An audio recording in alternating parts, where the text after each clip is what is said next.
हे everyone, तो welcome back once again to your own channel. और आज की मेरी वीडियो होने वाली है एक बार फिर से यूपी टीजीटी पीजीटी एस्पिरेंट्स के लिए। और अगर आप लास्ट मोमेंट पे अपने वोकेबलरी को लेकर परेशान हैं तो बिलीव मी ये वीडियो आपको बहुत हेल्प करेगी।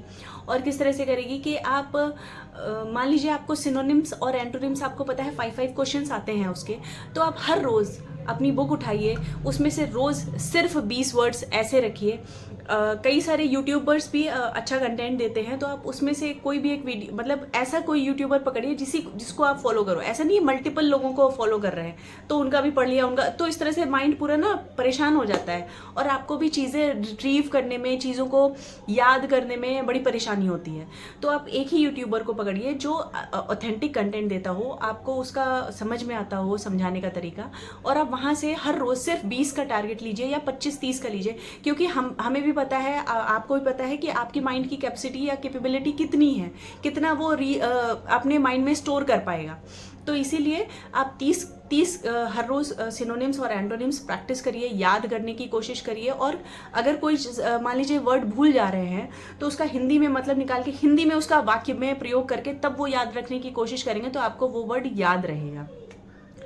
ये हो गई आपकी सिनोनिम्स एंटोनिम्स की बात। फिर आपका जैसे आता है कि कॉमन एरर्स को फाइंड करना।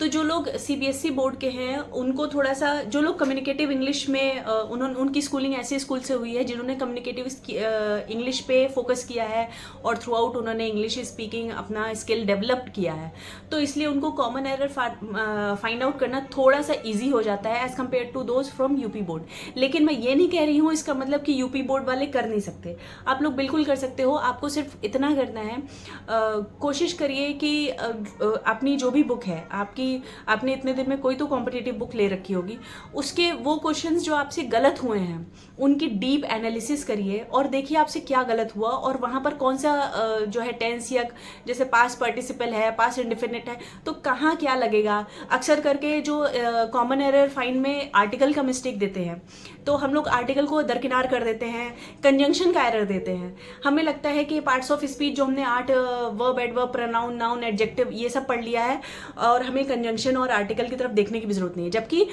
अक्सर करके कॉमन एरर्स को आप ध्यान दोगे तो उसमें आपका जो है कंजंक्शन रिलेटेड या आर्टिकल रिलेटेड कॉमन एरर भी देखने को मिलता है।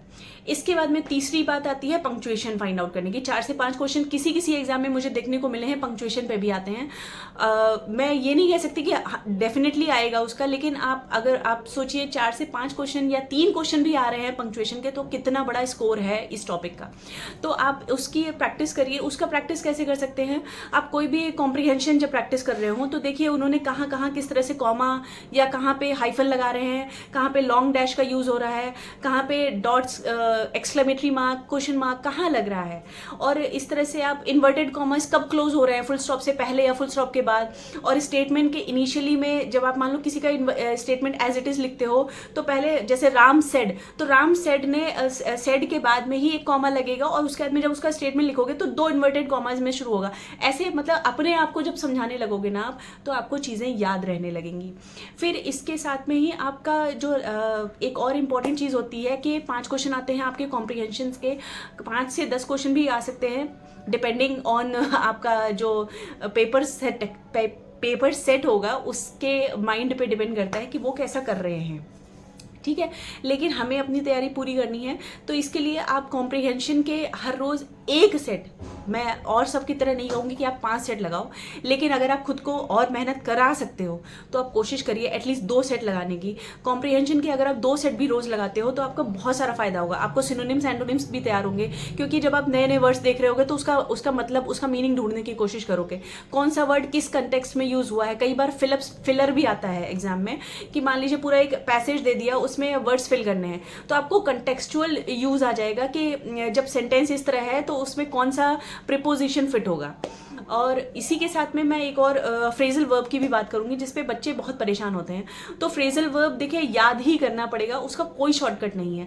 जितना ज़्यादा आप उसको प्रैक्टिस करोगे, जितना ज़्यादा आप सेंटेंस प्रैक्टिस करोगे, हर रोज़ 20-30 प्रैक्टिस सेट ले लो, आप फ्रेजल वर्ब लगाएंगे, उतना ही ज़्यादा आपका कॉन्फिडेंस डेवलप होगा। क्योंकि प्रिपोजिशन बहुत ज़्यादा है, प्रिपोजिशन भी फिल करने को आता है और उसके भी मैंने किसी सेट में 2 से 3 क्वेश्चन देखे हैं।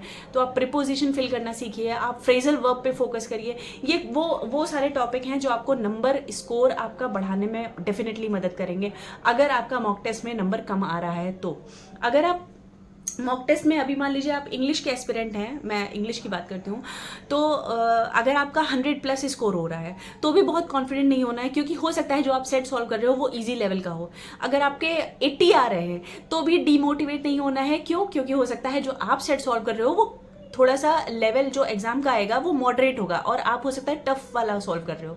तो इसी तरह से बैलेंस बनाकर रखिए, कोशिश करिए कि 100 to 120 अपना टारगेट रखिए। देखिए, जब 12th क्लास में थी तो मेरे जो प्रिंसिपल थे फादर जॉन पेरिस तो उन्होंने एक बात बोली थी क्लास में, पता नहीं मेरे साथ के बैचमेट्स को कितना याद हो, मुझे ज़रूर याद है कि आप अपना जब लेवल, मेरा 12th का एग्जाम होना था उससे पहले उन्होंने एक क्लास ली थी, उसमें ये बात समझाई थी कि जब आप अपना लेवल यहाँ रखोगे तो आप यहाँ तक पहुँचोगे।